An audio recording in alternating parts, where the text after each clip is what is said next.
Hello বন্ধুরা, আমি মিষ্টি মনি। আমার ভয়েসে সুন্দর সুন্দর ভালোবাসার গল্প শুনতে আমাদের পড়শি ডায়েরি চ্যানেলটি সাবস্ক্রাইব করে পাশে থাকা বেল আইকনটি বাজিয়ে দিবেন। ধন্যবাদ।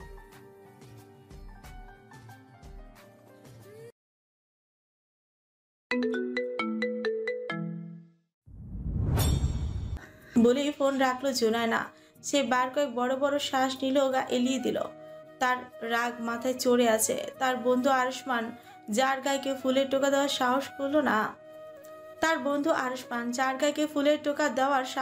জুনায়না তাকে মাটিতে পুঁতে ফেলার মতো অবস্থা করে ফেলে। আজ কিনা জানতে পারলো আরুষ্মানের উপর আক্রমণ হয়েছিল।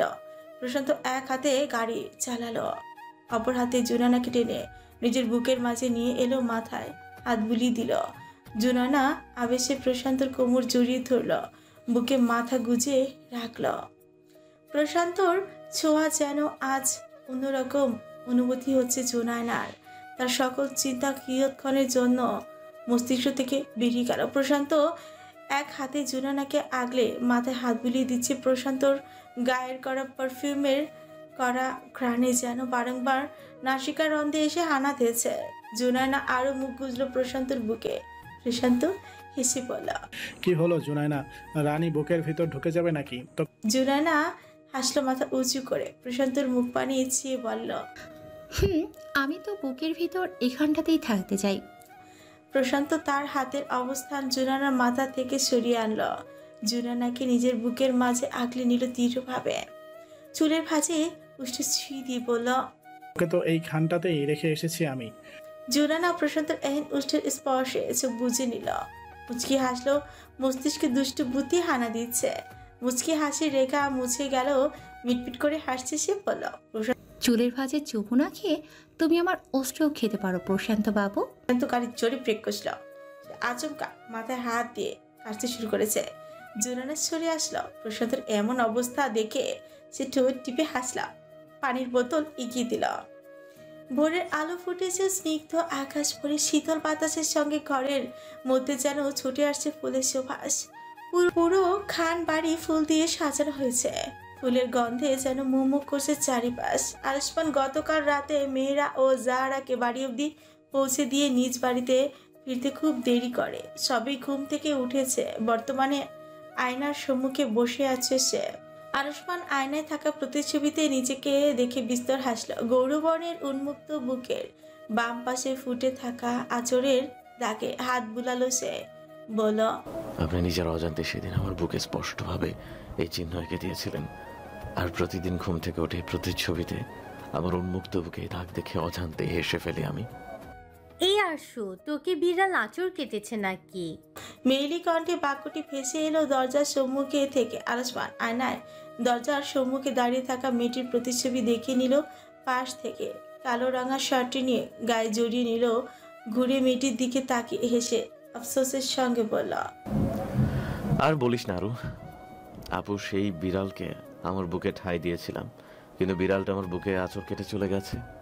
আরুই দরজার সম্মুখে থেকে অগ্রসর হলো। আরুষ্মানের সামনে এসে দাঁড়ালো, ভ্রু নাচিয়ে বলল, বিড়ালটা কি আমাদের বাড়ির হতে যাওয়া বউ মেহরা নাকি? আরুষ্মান এক হাতে নিজের চুলগুলো পেছনের দিকে ঠেলে মুচকি হেসে বলল, বিড়ালটা বড্ড জেদি, বুঝলে আপু। আরু আরুষ্মানের কাঁধে নিজের কাঁধ ঠেকিয়ে ঠুকাঠুকি খেয়ে বলে, বিড়ালটার ব্যাপার তো বুঝলাম, কিন্তু আমার নির্লজ্জ ভাই দেখে মুচকি হাসে। খুব আশ্চর্যজনক ব্যাপার কিন্তু আরশু। আরুষ্মান জানালা ভেদ করে আকাশের দিকে তাকালো, অতঃপর তার বোনের দিকে আর চোখে তাকিয়ে বলে, আসল পয়েন্ট আসো, তুমি শ্বশুর বাড়ি থেকে এই ভোরবেলা আমাদের বাড়িতে কি করছো? আরুই আরুষ্মানের কান টেনে ধরল। আরুষ্মান মৃদু আর্তনাদ করে উঠল। আরুই আরুষ্মানের কান চেপে ধরে রেখে বলে, আমি আমার বাপের বাড়িতে যখন মন চায় তখন আসবো, তাতে তোর কি রে ইঁদুরের বাচ্চা? আজ তোর গায়ে হলো, তুই আরো আমাকে বলবি? আপু, তুমি এত দেরি করে কেন এলে? আরো কয়েকদিন আগে আসা উচিত ছিল। বরং বলছিস এই সময় এখানে কি করছি আমি? আরুষ্মান রেখে গেল, বল, আউচ, কান ছাড়ো আপু। আসো বলো, ঠিক আছে, কিন্তু এসব ইঁদুরের বাচ্চা এগুলো একদম বলবা না। ইঁদুরের বাচ্চা কি? না হয় তোমায় তুলে নিয়ে কিন্তু তোমার জামাইয়ের গদিতে বসে দিয়ে আসবো। আরুই আরুষ্মানের কান ছেড়ে দেয়। মুখশ্রী ছোট্ট করে করুণ কণ্ঠে বলে, এসব কি বলিস আরশু? বোনকে জমের কাছে দিয়ে আসতে তোর বুক একবারও কাঁপবে না? আরুষ্মান ঘুরে ড্রেসিং টেবিলের ওপর থেকে ঘড়ি নিয়ে হাতে পড়তে পড়তে পারে। আর কোন সিনেমার ডায়লগ এটা? শালাবাবু আর বলো না, তোমার বোন যে শত রকমের ইমোশনাল ডায়লগ জানে। সিনেমার ডায়লগও তার কাছে হার মানবে। আমি তো বলি তাকে কুমিরের কাছে ছেড়ে দিলেও সে সেথায়ও ইমোশনাল ডায়লগ মারবে। আর কুমির ওর ইমোশনাল ডায়লগ শুনে নিজে থেকেই করুণ কণ্ঠে বলবে, ওই মায়ারে আমার সামনে থেকে সরা ভাই। আরুই আরুষ্মান একসাথে ঘুরে তাকালো। আরুই বিড়বিড় করলো, আর নিজে কুমিরের থেকে কম নাকি শালা কুমিরের বাচ্চা? আরুষ্মান হেসে এগিয়ে যায় দরজার সামনে দাঁড়িয়ে থাকা আরুর স্বামী ইমানের দিকে। আরুষ্মান নম্র স্বরে বলে, কেমন আছেন ইমান ভাই? ইমান তার স্ত্রীর দিকে তাকিয়ে বলে, ভালো নেই ভাই। তোমার বোন অত শত হওয়ার পর থেকে আমায় জ্বালিয়ে মারছে। তার এত শত আবদার, 2 সপ্তাহ ধরে আমাকে বলছে যেন বাপের বাড়ি দিয়ে যাই তাকে। তার একমাত্র ভাইয়ের বিয়ের তারিখ ঠিক হয়েছে। আমার তো কাজের চাপ বুঝোই তো। আজ রাত 3টার দিকে আমাকে ঘুম থেকে তুলে বসিয়ে রেখেছিল। তাকে ওই সময় যদি বাপের বাড়ি না দিয়ে আসি, সে আমাকে ছেড়ে বনবাসে চলে যাবে, এমন সব কথা তার। আরুষ্মান হু করে হেসে উঠল, ঘাড় কাত করে নিজের বোনকে দেখে নিল। 8 মাসের অন্তঃসত্ত্বা সে পেটের আকার দেখলে যে কেউ ধারণা করতে পারবে। তার সাথে তার টমেটোর মতো লঘু লাল রঙা গাল, সব মিলিয়ে উজ্জ্বল গৌরবর্ণের গুল্লু মুল্লু সুন্দরী নারী ইমানের ভীতু বউ। আরুষ্মান ইমানের কাঁধে হাত রেখে বলে, আমার বোনকে এমন করে সামলানোর জন্য তোমাকে অ্যাওয়ার্ড দিতে ইচ্ছা করে ইমান। বলেই থামলো, পুনরায় বলল, হেসে, তোমরা বসো, রেস্ট করো, আমি একটু আসছি, গুরুত্বপূর্ণ কাজ আছে আমার।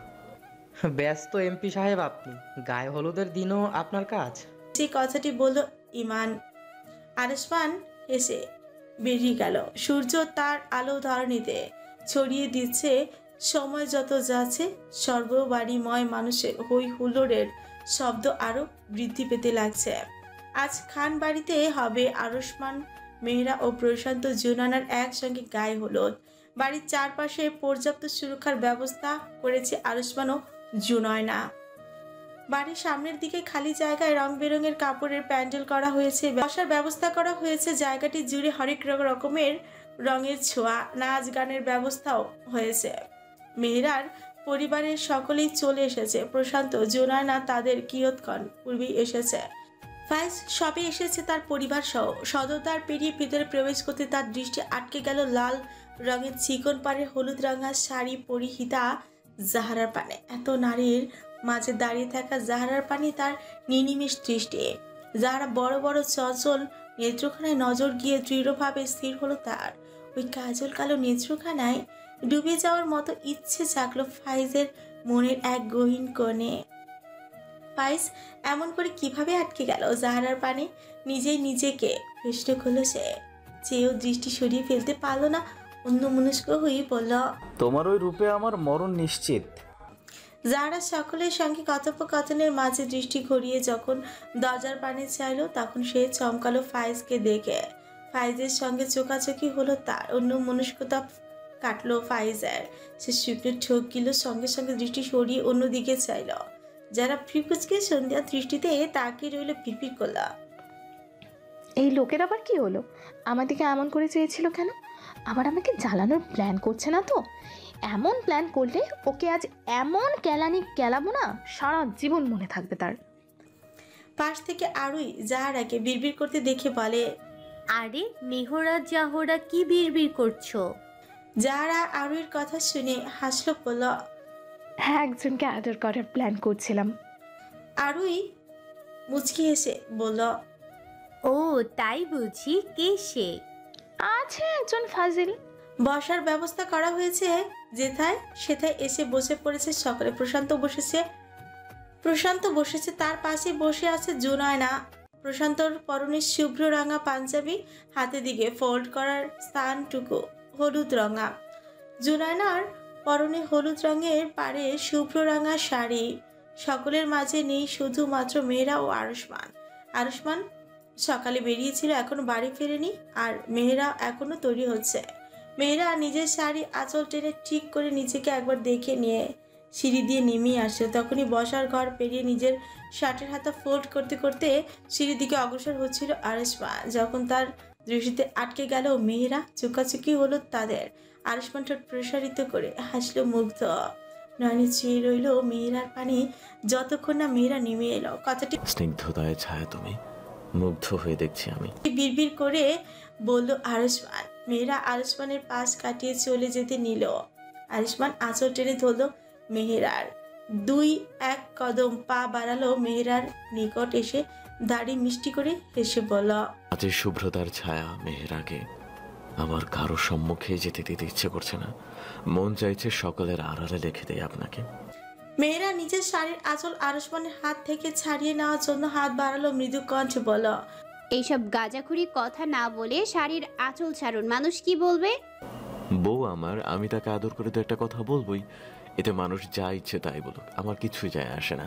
মেয়েরা আরিশমানের হাতের অবস্থা দেখে ফ্রিকুচকে ফেলল।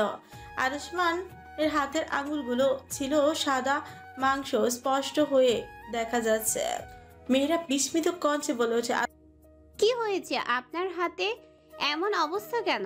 আরিশমান চাইলো নিজের হাতের দিকে, ছেড়ে দিল মেহেরার আঁচল, হেসে বলল, তেমন কিছুই না। আচ্ছা আপনি যান, আমি তৈরি হয়ে আসছি। বলে দ্রুত পায়ে হেঁটে উপরে চলে গেল আরিশমান। মেয়েরা বুঝতে পারলো লোকটি কথা ঘুরিয়েছে।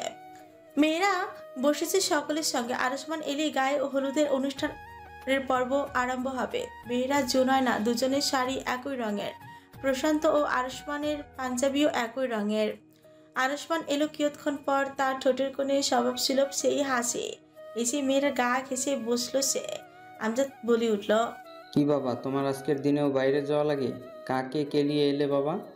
আরিশমানের মা এসে আমজাদের পাঞ্জাবি টেনে তাতে দাঁত পিষে বললাম, আমার ছেলে কাকে কেলাতে যাবে? তুমি যদি আজও ছেলের পিছনে লেগে থাকো, আমি এখন তোমায় কেলাবো। আমজাদ বিষম খেলো, কথা ঘুরিয়ে অন্য কথায় গেল। সকলের উদ্দেশ্যেই বলল, গায়ে হলুদের পর্ব তাহলে শুরু করা যাক।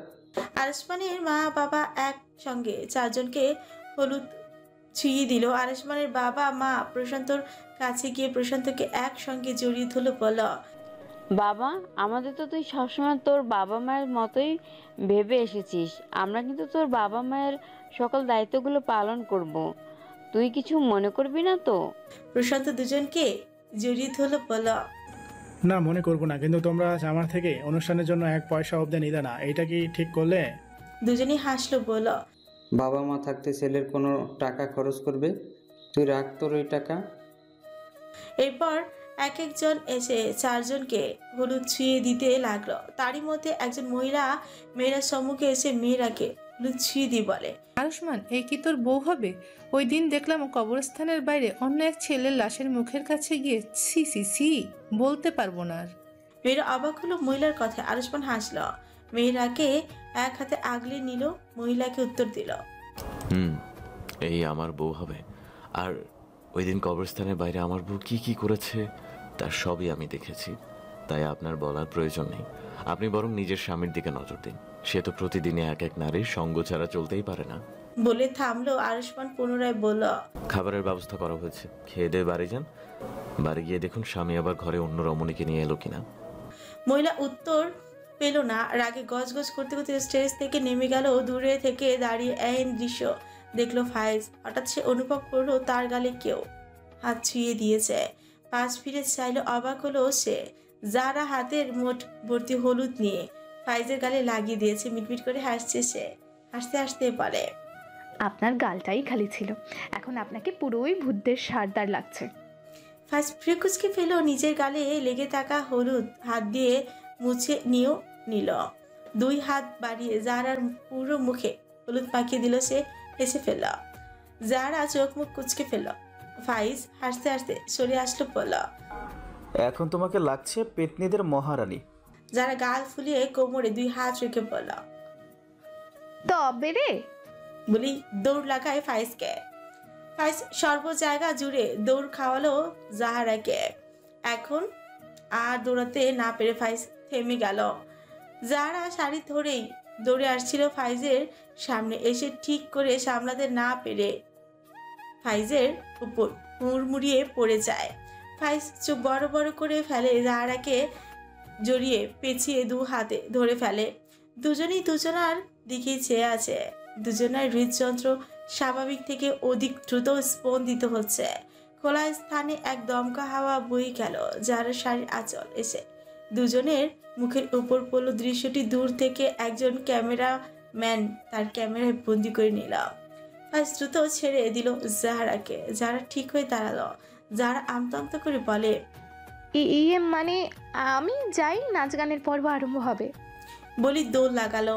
ফাইজ জাহারার এহেন প্রস্থান দেখলো, হাসলো, উচ্চ কণ্ঠে বলল, জাহারা এমন করে দৌড়াবেন না, আবার পড়ে গেলেই ফাইজ আসবে না আপনাকে ধরতে। যারা শুনতে পেল সে লজ্জা পেল খুব। নাচ গানের পর্ব আরম্ভ হয়েছে। ইমান আরুইকে নিয়ে দূরে দাঁড়িয়ে নাচ গান দেখছিল। আরুই হুট করে বলে ওঠে, ইমাম শুনুন, আমিও নাচবো, চলুন না নাচি। ইমান ধমকে উঠলো, বলল, একদম না। আরুই ঠোঁট উল্টে আদুরে সাজলো। ইমান হাসলো, আরুইকে এক হাতে জড়িয়ে ধরে বলল, আমি সর্বক্ষণ তোমার কথায় এমনিতেই অনেক নাচি, তাই এখন আর নাচার মতো এনার্জি নেই আরো শোনা। আর তুমি এই অবস্থায় কি করে নাচবে বলো তো? আরুই ঠোঁট উল্টে চেয়ে থাকলো ইমানের দিকে। ইমান অন্যদিকে চেয়ে থাকলো, বলল, আমার দিকে এমন করে চেয়ে থাকলেও কিচ্ছুটি হবে না। জোনায়না প্রশান্তর সঙ্গে একটি সুন্দর কাপল ডান্স করলো। নাচ শেষে প্রশান্ত কোলে তুলে নিল জোনায়নাকে। জোনায়না খুশিতে হুশ হারিয়ে প্রশান্তর গালে চুমু খেয়ে বসলো। উপস্থিত সকলে হেসে উঠল। ফাইজ হাসতে হাসতে পেট চেপে ধরে বলে, বোন, তুই আমাদের প্রশান্ত বাবুর মানিজ্জত সবার সামনে খেয়ে দিলি, মানে একদম শেষমেশ। প্রশান্ত মুচকি হাসলো। জোনায়না প্রশান্তর মুখ পানে চেয়ে বলল, আমি তো সকল মুহূর্তেই ভালোবাসবো তোকে, যে যাই ভাবুক না কেন। মুহূর্তগুলো বসে বসে দেখলো মেহেরা। আরিসমান ফিসফিস করে বলল, কি গো ইন্সপেক্টর রানী, আপনি করবেন না কাপল ডান্স? মেহেরা চাইলো আরিসমানের দিকে, নম্র কণ্ঠে বলল, না। আরিসমান প্রতিউত্তর করলো, কিন্তু আমি তো করব। ওই হয়ে আরশমান ভাই বলে উঠে দাঁড়ালো। মেহেরাকে পাজা কোলে তুলে নিল। সকলে হেসে উচ্চ কণ্ঠে বলেই উঠলো মেহেরা। লজ্জা পেল, মুখ লুকিয়ে ফেল আরিসমানের বুকে। মৃদু কণ্ঠে বলল, প্লিজ নামান আমাকে। আরিসমান হাসলো, বলল, আপনার সেই লজ্জা মাখা মুখশ্রীখানা। আরিসমান মেহেরাকে নিয়ে গেল নাচের স্থানে। সঙ্গে সঙ্গে পাশ থেকে কয়েকজন গোলাপ ফুলে পাপড়ি ছুটতে শুরু করলো। আরিসমান নামিয়ে দিল মেহেরাকে। মেহেরা লজ্জায় মাথা নিচু করে ফেলেছে। উচ্চ কণ্ঠে হেসে বলে উঠছে, কামন মেহেরা, লজ্জা পেতে নেই বোন। ফাইজ জাহারার পাশ থেকে বলে, তুমি মনে হয় লজ্জা শরমবিহীন। হ্যাঁ, তুমি এত লজ্জাবতী আর আরেকজনকে বলছো লজ্জা পেতে নেই। যার আর চোখে দেখলো, চাইলো। সুন্দর থেকে সুন্দর মুহূর্তগুলো গড়ে তুলো আরশমান। মেয়েরাকে নিয়ে কৃত্রিম গোলাপের পাপড়ির বৃষ্টিতে কাপল ডান্স করলো সে। मुझे देख के जब तुम यूं ठंडी आहें भरते हो, अच्छे लगते हो। मुझको जब लगता है तुम मुझ पर ही मरते हो, अच्छे लगते हो। চুমকি চলেছে একা পথে, সঙ্গী হলে দোস্তি তাতে, হার মেনেছে দিনের আলো, রাখলে তোমায় লাগে আরো ভালো।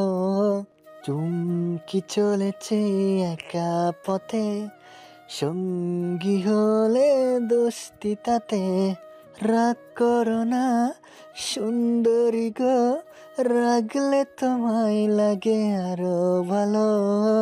চুমকি চলেছে একা পথে। হে মুখেতে গালি, মিঠা মিঠা হেয়ালি, যত খুশি গালাগালি করো লাগে ভালো।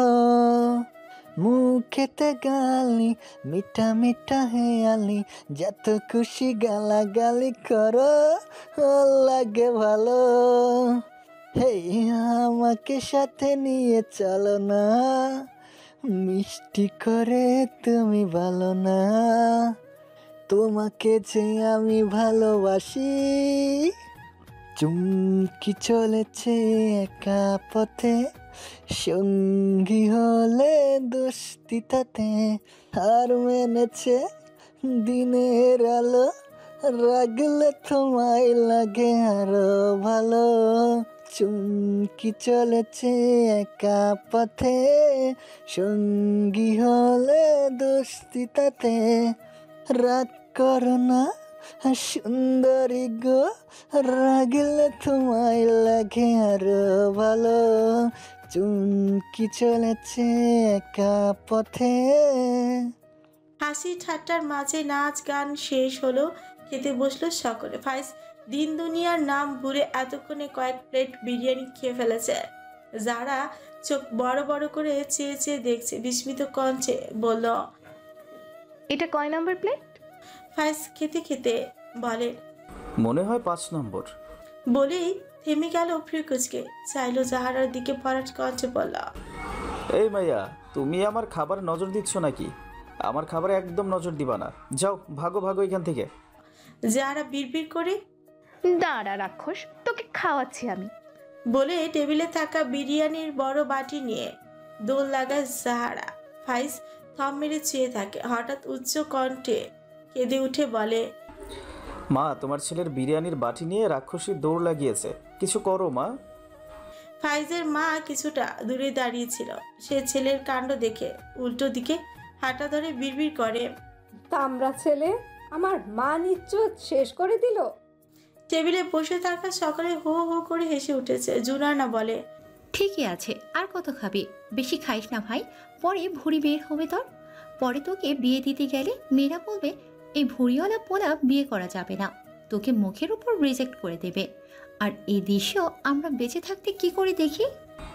তোদের দেখা লাগবে না, আমার ভুঁড়ি আমার প্রবলেম। পৃথিবীতে মাইয়ার কমতি পড়ছে যে মাইয়ার আমার ভুঁড়িওয়ালা পেট পছন্দ হবে? আমি তাকে নাচতে নাচতে বিয়ে করে ফেলবো।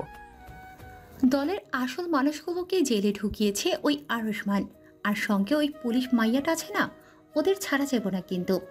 রকিং চেয়ারে বসে দুলতে দুলতে চোখ বুঝে কথাটি বলল মধ্যবয়স্ক লোকটি। লেফটেন্যান্ট জেনারেল আরাফ রয়ের মেয়ে inspector জুনায়না Laiba.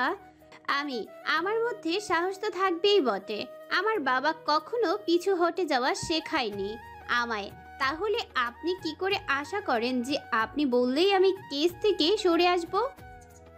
Additional superintendent of police Tanmoy তীক্ষ্ণ চোখে চেয়ে আছে দাম্ভিক ইন্সপেক্টর জোনায়নার দিকে। সে বসা থেকে উঠে দাঁড়ালো, নিজের হাতে থাকা একটি খাম সামনের টেবিলে রেখে বলে বড় বড় কদম ফেলে বেরিয়ে গেল তন্ময়। জোনায়না 2 হাত মুষ্টিবদ্ধ করে ফেললো, চোখ বন্ধ করে বার কয়েক শ্বাস নিল, অতঃপর চোখ খুলে ফিরে চাইল তন্ময়ের প্রস্থানের দিকে চেয়ে বলা, মিস্টার তন্ময়, আপনি আমাকে চেনেন না। দেশদ্রোহীর স্বাধীনভাবে বেঁচে থাকার অধিকার নেই। এই জুনায়না সাসপেন্ড হতে রাজি, কিন্তু এর আগে আসল আসামিদের এই গারদের ভিতর এনেই ছাড়বে।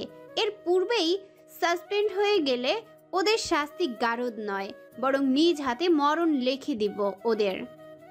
নিজের বিয়ের দিনেও থানায় উপস্থিত হওয়ার আদেশ দেওয়া হলো জোনায়না ও মেহেরাকে।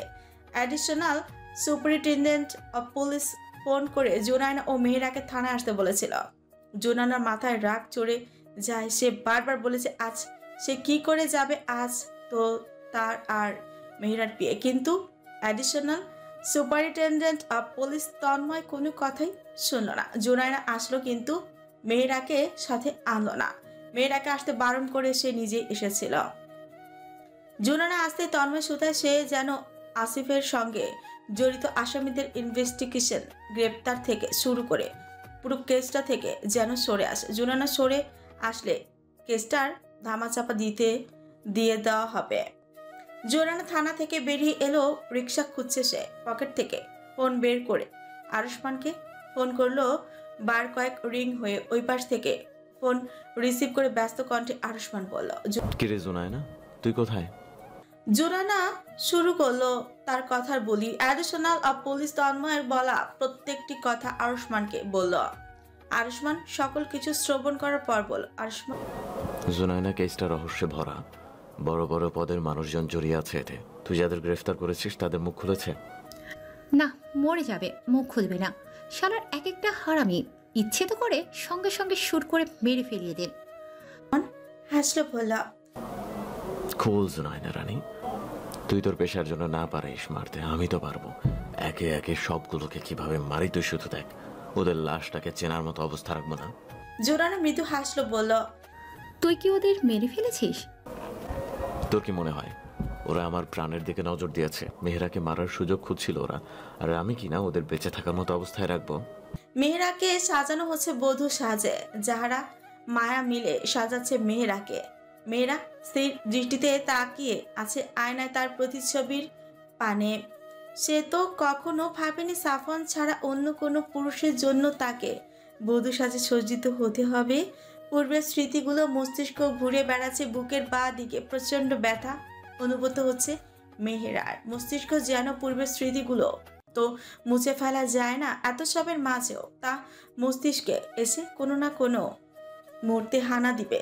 স্মৃতিগুলো ভুলে যাওয়া সম্ভব নয়। ঘরের দরজা শব্দ করে ঠেলে ভেতরে প্রবেশ করলো মাহির। মোলায়েম কণ্ঠে মেয়েকে ডেকে, মেহেরা। মা। উঠে দাঁড়া, ফিরে যায় বাবার দিকে। ধীর পায়ে হেঁটে মাহিদের সম্মুখে গিয়ে দাঁড়ায়, নিজে থেকে জড়িয়ে ধরে মাহিদকে। মাহিদ মেয়ের কপালে অদূরে ছোঁয়া এঁকে দেয়, বলে, আমার মেহের আমার বিয়ের দিন তবে চলেই এলো। তোর মনে আছে ছোট্ট ট্রিট থাকতে তুই বলতি বিয়ের সময় মেয়েরা কেন কাঁদে বাবা?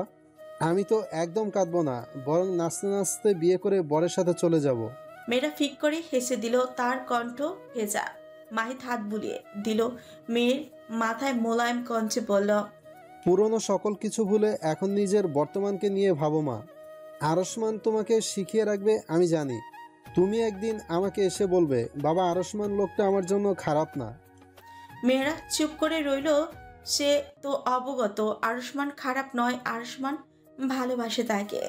মায়া এগিয়ে এলো, মেয়েরার মাথায় হাত বুলিয়ে দিল, বলল, আমি জানি যে আমার থেকেও বেশি তোর বাবা তোকে ভালোবাসে। আমি বকা দেই বলে যে ভালোবাসি না এটা কিন্তু নয়। মেয়েরা হেসে ফেল, দুই বাহুর মাঝে জড়িয়ে ধরলো বাবা মাকে। যাহারা গাল ফুলে বলল, ভালোই আমার দিকে তাকাচ্ছে না কেউ। মেয়েরা হেসে পেছন চাইলো, হাত বাড়িয়ে বলল, তুই তো আমার ছোট্টটি, আয় জলদি পাগলি। যাহারা দৌড়ে গেল, জড়িয়ে ধরলো বোনকে। ঘরের দরজা ফাঁকা ছিল। বাইরে দাঁড়িয়ে পরিবারের এই সুন্দর মুহূর্তটুকু মুগ্ধ নয়নে চেয়ে দেখলো জুনায়না। সে সবই এসেছে। জুনায়না গলা খাকারি দিয়ে বলল, আমাকেও কি তোমাদের ভালোবাসার মাঝে জয়েন করা যায়? চারজনই ফিরে চলে জুনায়নার দিকে একসঙ্গে বলে উঠল, কেন নয়? জুনায়না অমায়িক হাসলো, এগিয়ে এসে সকলকে একসাথে জড়িয়ে ধরলো, মুগ্ধ কণ্ঠে শোধালো, তোমাদের এই ভালোবাসার নজর না লাগুক কারো। খুব সুন্দর একটি পরিবার তোমাদের। মায়া হাসলো, জুনায়নাকে বলল, লাগবে না নজর। এবার তুমিও বসো, সব শুরু করো। বরপক্ষ এসে পড়বে যে। জুনায়না ছেড়ে দিল সকলকে। সৌজন্য হেসে মাথা নাড়ি সম্মতি জানালো। আরও ইমান আগে চলে এসেছে। জুনায়না বসেছে সাজতে, তার সাজ মাঝ পথে। মেয়েরা পাশে বসে দেখছে জুনায়নার সাজ। আরুইকে ধরে ধরে মেয়েরার ঘরে নিয়ে এসেছে ইমান। তার মুখে অন্যরকম চিন্তার ছাপ বারবার ধমকে যাচ্ছে আরুইকে। মেয়েরা আরুই ও ইমানকে ঘরে প্রবেশ করতেই দেখে চকিতে যায়। আরুই মেয়েরাকে পুরোটা দেখে নেয়, মিষ্টি করে হাসে। ইমানের হাত ছেড়ে দিয়ে এগিয়ে আসে মেয়েরার দিকে। জুনায়না লক্ষ্য করে আরুইকে। সে সাজ ছেড়ে উঠে আরুইয়ের হাত আঁকড়ে ধরে বলে, আপুই তুমি? আরুই চমৎকার হাসে। মেয়েরা হাসির দিকে চেয়ে থেকে পিড়পিড় করে বলে, পুরোই আসমানের মতো অমায়িক হাসি মেয়েটার, চেহারায়ও অনেকটা মিল। জুনায়না মেহেরাকে উদ্দেশ্য করে বলে, মেহেরা ইনি হচ্ছে আরসমানের বড় বোন। মেয়েরা বিছানা ছেড়ে নেমে আসে, নম্র হেসে বলে, আমি আপনাকে চিনতে পারিনি আপু, আই এম সরি। আরুই ছোটের কোণে হাসি বজায় রেখে হাত বাড়িয়ে মেয়েরা থুতনি ধরে বলে, ওরে আমার আসমানের মিষ্টি বউ, তোমার ছবি দেখেছিলাম আমি। আসমানের কাছ থেকে অনেক কথা শুনেছিলাম তোমার। পুরোই বিড়ালের ছানার মতো দেখতে তুমি। মেয়েরা লজ্জা পেল, বিড়বিড় করলো। এরা যে ভাই বোন কোনো সন্দেহ নেই। ভাইও আমাকে বিড়াল ছানা বলে, বোনও আমাকে বিড়াল ছানা বলে। কি যে পেয়েছে এরা। ইমান পেছন থেকে জুনায়নাকে সতর্ক করে বলল, আপু আরুইকে ধরে একটু বিছানায় নিয়ে বসান প্লিজ। মেহেরা আরুই এক বাহু ধরল। জুনায়না মেহেরা মিলে আরুইকে বিছানায় নিয়ে বসিয়ে দিল। আরুই হেসে বলল, আরে আমি হাঁটতে পারি ভাই, তোমরা ওর কথা শুনে আমাকে বিছানায় ধরে ধরে এনে বসালে। ইমান ভরাট কণ্ঠে বলল, আমার কথাই শুনবে ওরা। তুমি যে 8 মাসের অত্যসত্ত্বা মাথায় আছে তোমার, তার মধ্যে তোমার শরীর খারাপ কয়দিন যাবত, তবুও নাছরবান্দা যে বিয়ে খাবেই তুমি। তো ভাই তো আমার একটা, বিয়ে কি খাবো না আমি? না, বেঁচে থাকলে আরো বিয়ে খেতে পারবে, প্রয়োজন পড়লে আবার বিয়ে দিব শালাবাবুকে, তখন না হয় খেও। মেয়েরা তড়িৎ গতিতে চাইলো ইমানের পানে, আবার বিয়ে দিবে মানি? ইমান মেহেরার দিকে চাইলো, এসে বলল, মানে আবার মেহেরের সঙ্গেই বিয়ে দিব, তখন বিয়ে খেও। আরে মিটমিট করে হাসলো। হাসির ইতি টেনে জুনায়নাকে দেখলো, বলল, আরে জানু রানী এখনো তৈরি হওনি, বর্জে চলে এলো। আর এই কথাটা বলতে দেরি হলো না, নিচ থেকে শব্দ এলো। একাধিক গাড়ির সঙ্গে শব্দ কর্ণে ভেসে এলো। শব্দটি আরুর কর্ণে ভেসে আসতে সে প্রফুল্ল হেসে বলে, ওই হই, আমার 2 ভাই এসেছে তাদের বউ নিতে। ইমান হাসলো নিজের বউকে এমন করতে দেখে। একাধিক গাড়ি এসে থেমেছে ভেনিউর পার্কিং সাইডে। প্রশান্ত আয়ুষ্মান গাড়ি থেকে বেরিয়ে আসে। নিয়ম কানুন মেনে 2 বরকে ভেতরে প্রবেশ করতে দেওয়া হয়। ফাইজ তো নিয়ম দেখে বড়ই অবাক। বউ নিতে এসেছে, এজন্য তাকে টাকা দিতে হবে নাকি? সে ভেবেই নিয়েছে তার বিয়ের সময় এমন হলে ভেতরে প্রবেশ করার দরকার নেই, সে নিজের বউকে নিয়েই পালাবে। তার তীক্ষ্ণ দৃষ্টি যারার দিকে। মাইয়াটা আজ তাদের ডাকাতের মতো পুরো লুটে নিয়েছে, এখন কেমন খিলখিল করে হাসছে। ফাইজ পিটপিট করে বলে, কেউ এইভাবে কাউকে ডাকাতি করতে পারে? আশ্চর্য সব। রাক্ষসী একটা, রাক্ষসীর মতো লুটেছে আমার ভোলা ভালা 2 বন্ধুর টাকা। আর চাইলো ফাইজের দিকে টাকা দিয়ে হাওয়া খেতে খেতে বলল, বেআই টাকার হাওয়া খাবেন নাকি? ফাইজ বলে, যা। আমি হাওয়া খেতে এলে তোমাকে সহ ওই টাকা লুটে চলে যাব। আসবো আমি? তারা টাকাগুলো দ্রুত ব্যাগে গুছিয়ে বলে, ভাই তুই ওই দিকে থাক, এত হাওয়া খাওয়া ভালো না রে। ফাইজ জারার থেকে দৃষ্টি সরালো। আয়ুষ্মান প্রশান্তর দিকে চাইলো। দুজন গিয়ে নিজেদের বরাদ্দকৃত জায়গায় বসেছে। মেহেরাও জুনায়না এলেই বিয়ের পর্ব আরম্ভ হবে। ফাইজ অগ্রসর হলো 2 বন্ধুর নিকট, এসে দাঁড়ালো ভাবুক দৃষ্টিতে। দুজনের দিকে তাকিয়ে থেকে বলল, তোরা দুজন এমন চুপ করে কেন আছিস? আয়ুষ্মান প্রশান্ত একসঙ্গে হেসে ওঠে, বলে, বউকে বধূরূপে দেখার অপেক্ষা আর করতে পারছি না। ফাইজ হাসলো, বলল, বউ পাগলা। যাই হোক, বিয়ের পর বউয়ের ঝাড়ু, জুতা, বেলুনের বাড়ি খেয়ে তখন কি ফিলিংস হয় অবশ্যই আমাকে জানাবি। আয়ুষ্মান প্রশান্ত একসঙ্গে বলে, এইসব মায়ের আমাদের কপালে নেই, তাই তোকে ফিলিংস সম্পর্কে বলতে পারবো না। তুই বরং তার প্র্যাকটিক্যালি দেখার জন্য নিজে একটা বিয়ে করে নে। ফাইজের হাসি উবে যায়। সে বলে, আমারই কি সুখে থাকতে ভূতে আইসা কেলানি দিল নাকি যে আমি সব রেখে বিয়ে করতে যাব আমি? ফাইজের কথার মাঝে পেছন থেকে মিলি কণ্ঠে ভেসে আসে, এই যে ফাজিল সাহেব, একটু পেছনে ফিরে তাকান। ফাইজ পেছন ফিরে চাইলো। যাহারা দাঁড়িয়ে, তার ঠোঁটের কোণে চমৎকার হাসি। ফাইজ সে হাসির দিকে সন্ধিয়ান চোখে চেয়ে বলল, সমস্যা কি? যাহারা চোখে ইশারা করে ফাইজকে পুনরায় আয়ুষ্মান প্রশান্ত দিকে চাইতে বলে। ফাইজ যাহারা দৃষ্টি অনুসরণ করে চায় আয়ুষ্মান প্রশান্ত দিকে। ততক্ষণে আয়ুষ্মান প্রশান্ত চেঁচিয়ে বলে ওঠে, আরে মেয়েরা, তোমরা আমাদের মতো জুতো নিলে কেন? ফাইজের ঠোঁট দুটো আলগা হয়ে মুখা হয়ে যায়। সে বলে, আরে জুতা চোর, জুতা চুরি করেছে তোদের, আবার লুটবে ভালো করে, ফকির বানিয়ে ছেড়ে দেবে তোদের। হ্যাঁ, বউ পাস না পাস, কিন্তু ভিক্ষুকের খেতাব পেয়ে আজ বাড়ি যাবি।